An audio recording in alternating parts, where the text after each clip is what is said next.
زخبرخا تقادالاي آمانيئيل أسفا مكتل بريزدانت جزياو من محدار تقراي زخبرخا دكتور كيروس بوعش حالا في بيرو تمرت تقراي تقادالاي فسها هايلاي مكتل كنتيبا كتما مقالة زخبرخا ممهر صقاي علمايو بريزدنت محبر ولدن تمهارون زخبركم نايزلهم معنت سلفي سوانا زخونكم ممهران تمهارون ولدين دمصي ممهران تمهارو دمص كل حبرة سب سلازخونه بسئنات مهايا عبل عليكمن اغلال الله حبرة سب زبصح زلو صقمن مدخامن نمحبرسب عالم عبد دباباي وصينا دمصنا كنسمعينا إلكم حبرت فطيركم عبزنا إلى معنتي زغبر زلو سلاماو سلفي بمركاوكم زلنا أكبروت بمغلاط እንኳዕ ደሓን መጻኹም ክንብል ንፎት እዚ ለማዓንቲ ዝግበር ዘሎ ናይ መማህራንን ተምሃሮ ሰልፊ አደባባይ ብምውፃእ ጸገማቱ ንማሕበረሰብ ዓለም ንመንግስትን ብግልጺ ከረድእን ብሰንኪ ወርሓው መሃያን ጥቕማ ጥቕምን ብእዋኑ ዘይምኽፋሉ ኣብ ኸይዲ ምምሃር ምስትምሃር ዝረአ ዘሎ ጸገም ድምፂ ክነስምዕን ኣብ ልዕሊ መማህራን ትግራይ ዝበጽሕ ዘሎ ዘይፍትሓውን ዘይሕጋው ተግባር ንምኹናንን ዓገብ ክንብል ኢና ወፂና መምህር ማለት ኣቦ ፍልጠት ዜጋ ዘሃንጽ ንባዕሉ ከም ሽምዓ እንዳመኸኸ ብርሃን ዝህብ ወለዶ ዘሳግር ዘይትካእ ግደ ዘለዎ እዩ ይኹን እምበር ሕዚ ኣብ ትግራይ ዘሎ መምህርን ተምሃራይን ኣብ ከቢድ ሓደጋ ወዲቑ ይርከብ መምህር መሃያ ብዘይምኽፋሉ ንባዕሉን ስድርኡን ምምራሕ ተጸጊሙ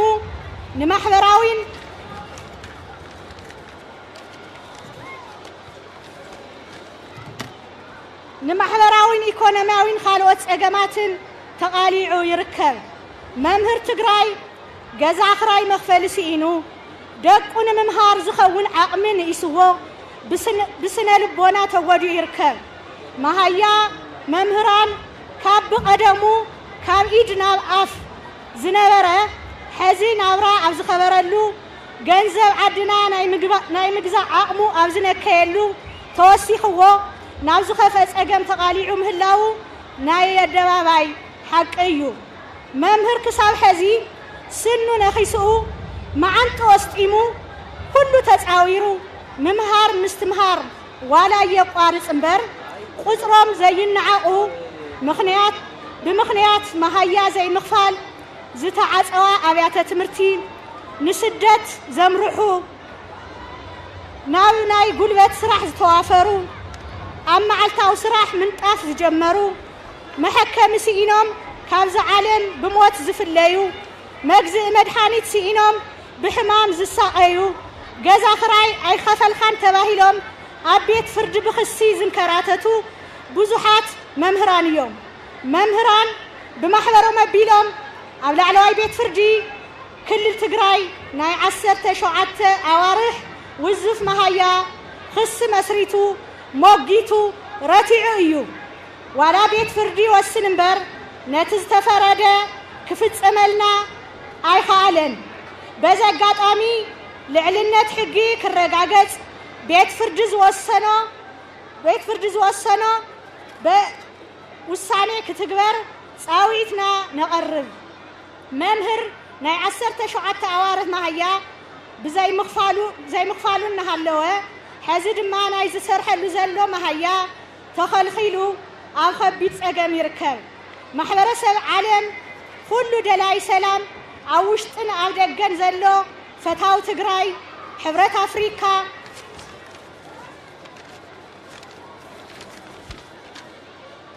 ተጣባቂ ሰብኣዊ መሰላት ናይ ዲሞክራሲ ትካላት ስምምዕነት ፕሪቶሪያ ክትግበር ኣብ ባይታ ክፍጸም ኣድላይ ዘበለ ጽዕንቶ ብምፍጣር مفتح خجبر بخبر صاوعيت اندقربنا ممهر نايز سرحلو مهايا بهصوص كل اخلنا كوهابنا دقيمنا صاوعيت نقرب عم وداتا بزاي تمرت زهنت ولدو زساجر محبرسب زعبي محبراو ايكونومياو عبيت سلازيله مهايا ممهران اب حاصير غزي نخوهاب نخخفل كلاتنا او غون ممهران تግራይ ኮይንና ቃልስና ክነጠናኽር ደጋጊምና ጻውዒትና ነቐርብ ክብርን ሞጎስን ንስዋዕታትና ያቀነየልኝ ዘመንየና ናብሰበሰብ ማለት ከምስክሬና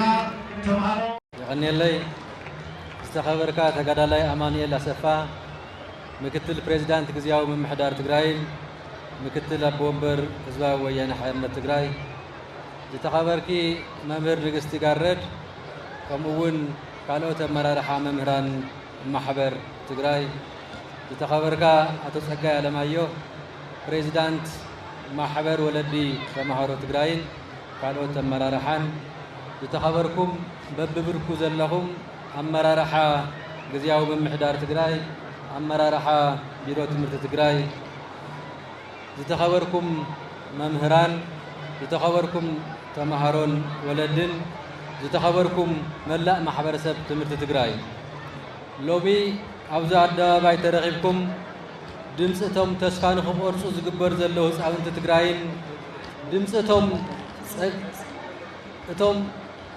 سأقمم تسعويروم ህፃናት ምቕራጽ ዝርከቡ መምህራን ክትኮኑ ስለዝመጻእኹም ብስም ቢሮ ትምህርቲ ትግራይ ዘለነ ልዑል ኣኽብሮት ክገልጸልኩም ይፈቱ ትምህርቲ ትግራይ በቲ ኣብ ልዕሊ ትግራይ ዝተኣወጀን ዝተፈጸመን ጀኖሳይዳዊ ኩናት ዒላማ ተገይሩ ኣብ ሓይሊ ሰቡ ኣብ መሰረተ ልምዓቱ ስርዓተ ትምህርቱን ስርዓተ ምሕደርኡን ከቢድ ዕንወትን ኪሳራን በፂሕዎ بمسرته كزابع كمستقبرة زفلتي دحري سممعنة بريتوريا محبر سب عالم بزقبر لنا دقاف أملا عالم زركبو تولرتن فتوتن تقراي محبر سبنا نقزياو من محدارنا بزتقبر زتوادر بالرب عبتن قزياوي من محدار زم محدرن كاوتا تقراي مدبات حويتن داق منسة سرعتي اندافت سمنا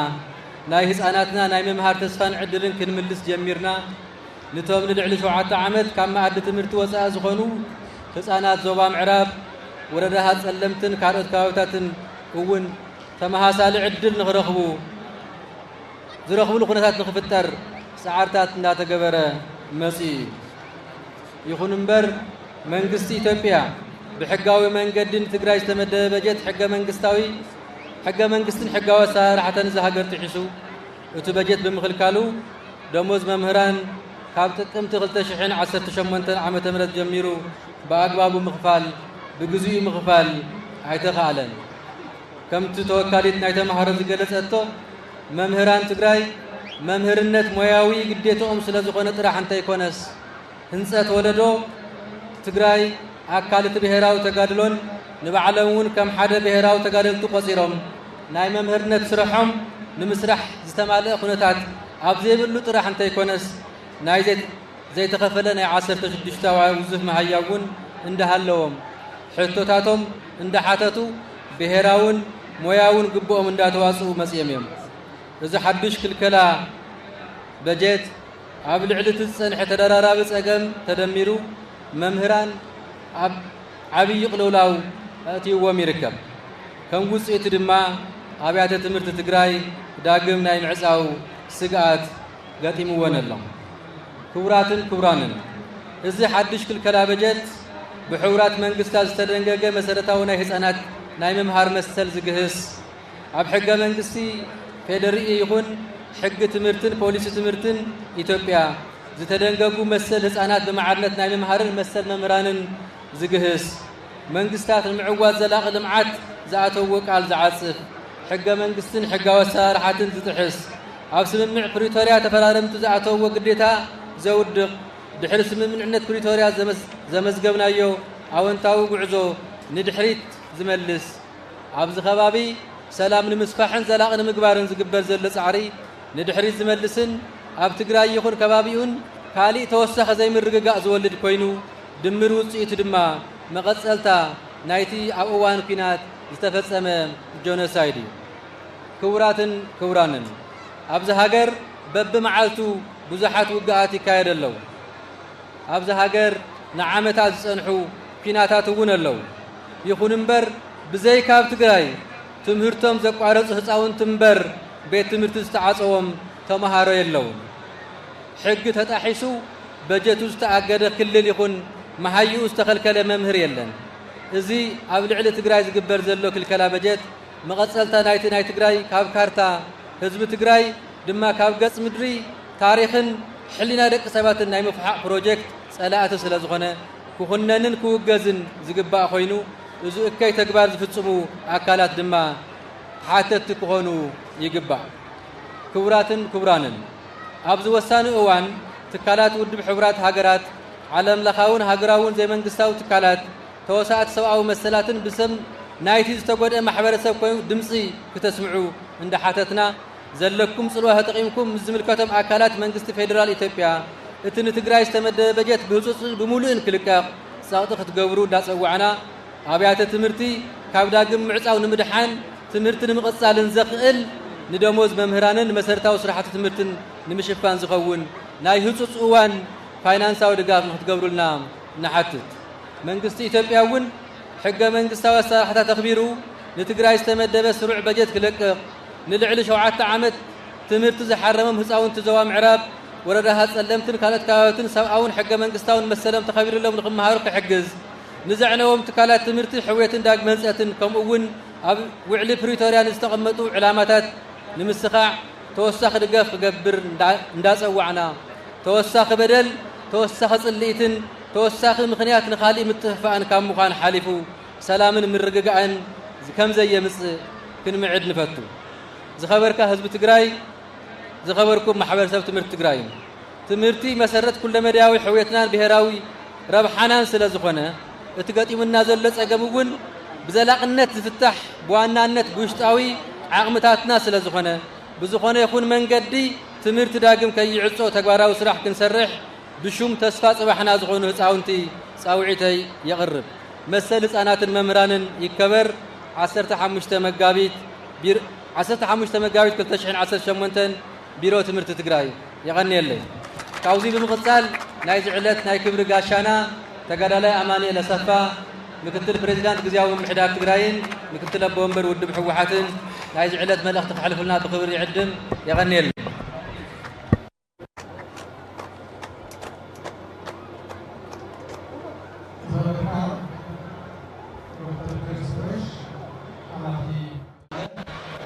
ዝኸበርኩም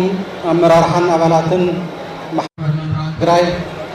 ዝኸበርኩም ተወከልቲ ወለዲ ተምሃሮ፣ ዝኸበርኩም መምህራንን ተምሃሮን፣ ዝኸበርኩም ማሕበረሰብ ትምህርቲ ትግራይ በዚ ዕለት መሰል ተምሃሮን መምህራንን ይከበር ኣብ ዝብል ሰልፊ ንግዝያዊ ምምሕዳር ብምውካል ሕታኹም ንምስማዕ ደገፍና ንምግላጽ ኣብ ማእኸልኩም ስለ ዝተረኸብኩ ክብሪ ይስምዐኒ። ኣብ ዝሓለፉ ዓመታት መንግስቲ ኢትዮጵያ ኣብ ልዕሊ ህዝቢ ትግራይ ጆኖሳይድ ኣዊጁ ዝፈጸሞም በደላት መቑፀር የብሎምን። ስርዓተ ትምህርቲ ትግራይ ኣካል እዚ ጆኖሳይዳዊ ጉድኣት ኮይኑ ብዙሕ በሰላ ዓሪፍዎ እዩ። ድሕሪ ስምምዕ ፕሪቶርያ ስርዓተ ትምህርቲ ትግራይ ምስ መላእ ማሕበረሰብ ዓለም ምስ ህዝቢ ትግራይን ለገስቲ ኣካላትን ብምትሕብባር ሕውየት ንምምፃእ ዝተገበሩ ፃዕርታት ኣለዉ። እንተኾነ ግን ኣብ ትምህርቲ ትግራይ ዝበፅሐ ጉድኣት ዓብዪ ስለ ዝኾነ ብቐሊሉ ዝሓወ ይነበረን። ብምዃኑ ድማ ኣብ ሰዓት እዚ ኣብየተ ትምህርቲ ትግራይ ካብቲ ዝበፅሐን ጉድኣት መሊአናዊ ሓወያን ዓንየን ካብተን ተወሪሱ መምህራንን ተሰዲቶም ተቐቲሎም መሃዮም ተኸልኪሎም ንብዙሕ ኣዋርሕ ኣብ ስቃይን መከራን ይርከቡ። ተምሃሮና ኣብ ልዕሊ ዝበፅሖም ኣእምራዊ ጉድኣት ካብቲ ኣኪብካ ምስ ብዕ ፀገማቶም ምስ ዕርቃኖም ምስ ጥሜቶም ናብ ቤት ትምህርቲ ንምምፃእ ዝተገበረ ፃዕሪ እንተሃለዎ እውን حزون ኣብ ትግራይ ልዕሊ 1.2 ሚልዮን ህፃናት ገና ናብ ቤት ትምህርቲ የተመለሱን እዚ ናይቲ ዝበፅሐ ጀኖሳይድ ገና ዘይሓወየ በሰላ እዩ ኣብ ልዕሊ እዚ ኣብተን ዝተወረራ ከባብታት ትግራይ ዝርከቡ ህፃናት ናብ ቤት ትምህርቲ የተመለሱን ካሪክለማት ተፃዒንሎም መከራ ይበልዑ ኣለዉ እዚ ኩሉ ዝበፅሐ በደል ከይኣክል ኣብዚ እዋን እዚ መንግስቲ ኢትዮጵያ ኣብ ልዕሊ ትግራይ በጀት ዓፅዩ ነዳዲ ዓፅዩ ናይ ልምዓትን ሓገዝን በጀታት ካብ ማሕበረሰብ ዓለም ዝመጽእ ከይተረፈ ዓፅዩ ሙሉእ በደል ኣብ ልዕሊ ህዝቢ ትግራይ ይፍጸም ኣሎ ብምዃኑ ሰራሕተኛ መንግስቲ ትግራይ መምህራን ኣብ ሰዓት እዚ መሃያ ተኸልኪሎም ኣለዉ እቲ ቅፅዓት ብቐጥታ ንመምህራን ጥራሕ ኣይኮነን እቲ ቅፅዓት ኣብ ልዕሊ ተምሃሮ ትግራይ ጥራሕ እውን ኣይኮነን እቲ ቅፅዓት ህዝቢ ትግራይ ናይ ምድንቋር ፍርዲ እዩ እዚ ኣካል ጀኖሳይድ እዩ ናይቲ ዝተጀመረ ጀኖሳይድ ኣካል ኮይኑ ዝቕፅል ዘሎ እዩ ህዝቢ ትግራይ ክድንቁር ህዝቢ ትግራይ ክደኪ ህዝቢ ትግራይ ክብተን ዝተሰርሐ ክስራሕ ዝፀንሐ ሕዚ እውን ኣብ ልዕሊ ህዝቢ ትግራይ ዝተፈረደ እዩ እዚ ኩሉ በደል ብመንግስቲ ኢትዮጵያ ኣብ ልዕሊ ህዝቢ ትግራይ ዝተበየነ እዩ እዚ ተፃዊርካ ንምኻድ ብዙሕ ግዜ ፃዕሪ ተገይሩ ሰላም ንምምፃእ እቲ ኩሉ በደላት ተሰኪምና ብስምምዕ ፕሪቶርያ ሰላም ንምምፃእ ብወገን ትግራይ ብዙሕ ፃዕርታት ይግበር ኣሎ እንተኾነ ግን ብመንግስቲ ኢትዮጵያ ፀማም እዝኒ ተዋሂቡ ኣብ ልዕሊ በደል እናተፈፀመ ህዝቢ ትግራይ ካብ ኢትዮጵያ ተደፊኡ ካብ ኢትዮጵያ ብሓይሊ ተደፊኡ ክወፅእ ብዙሕ ፃዕሪ ይግበር ኣሎ ስለዚ እዚ ኩሉ ፀገማት ኣብ ልዕሊ ህዝቢ ትግራይ ዝፍፀም ዘሎ ፀገማት ብልመና ብምሕፅንታ ዝኸውን ዘይምዃኑ ንርኢ ኣለና ኣብ ኢትዮጵያ ንዘመናት ኣብ ልዕሊ ህዝቢ ትግራይ ዝተበየነ ሕዚ እውን ብመንግስቲ ኢትዮጵያ ብስርዓት ብልፅግና ይቕፅል ኣሎ ለዚ መምህራን ተምሃሮ ህዝቢ ትግራይ ነዚ እዋን እዚ ብዝግባእ ተረዲእና ሓቢርና ሓድነትና ጠናኺርና ነዚ ኩነታት ክንሰግሮ ኣብ ዝግበአሉ ምዕራፍ ኢና ዘለና ኣብ ከምዚ ዝበለ እዋን ኢና ዘለና ስለዚ ማሕበረሰብ ዓለም ዝምልከተኩም ኣካላት ኩሉ ኣብ ልዕሊ ትግራይ ዝበፅሕ ዘሎ በደል ምስ ህዝቢ ትግራይ ኮይንኩም ክተኽብሩ ፃውዒትና ነቕርብ ማሕበረሰብ ዓለም እውን ማለት ኣብ ሕግታት ዓለም ንህፃናት ዝተቐመጡ መሰላት ኢትዮጵያ ፈሪማቶ እያ ኣብ ሕገ መንግስታዊ ነቕሚጣቶ እያ እዚ ፖለቲካዊ ይኹን ካሊእ ነገር የብሉን ኣብ ኢትዮጵያ ዝተፈላለዩ ከባብታት ውግእ ኣሎ ኩናት ኣሎ እንተኾነ ግን ህዝቢ ብበጀት እንትቕፃዕ ተምሃሮ ብበጀት እንትቕፅዑ መምህራን ብመሃያ እንትቕፅዑ ይርአናን እዚ ኣብ ትግራይ ጥራሕ ይግበር ኣሎ ምክንያቱ ህዝቢ ትግራይ ከም ፀላኢ ተፈሪጁ ኣብዛ ዓዲ ንነዊሕ ዝበለ እዋናት በደላት ይበፅሕ ኣሎ ማሕበረሰብ ዓለም እውን ነዚ በደል እዚ ተገንዚቡ መንግስቲ ኢትዮጵያ ኣደብ ክገብር ፅዕንቶታት ክዕርፍ ይግባእ ንሕና እውን ከም ህዝቢ ሓድነትና ስጢምና እዞም በደላት እዚኣቶም ኣደብ ክግበረሎም ናብ ስርዓት ክኣትዉ ብሓድነት ክንቃለስ ይግበአና ስለዚ ጊዜያዊ ምምሕዳር ትግራይ ኣብ ልዕሊ መንግስቲ ሰራሕተኛታት ኣብ ልዕሊ መምህራን ኣብ ልዕሊ ተምሃሮ ኣብ ልዕሊ ኩሉ ማሕበረሰብ ትግራይ ዝበፅሕ ዘሎ በደል ንምቕንጣጥ ምስ ህዝቢ ኮይኑ እኹል ቃልሲ ከም ዝገብር ዝፀገም ክፍታሕ ዝግባእ ፃዕሪ ከም ዝገብር በዚ ኣጋጣሚ እዚ መልእኽተይ ከመሓላልፍ ይደሊ የቐኒየለይ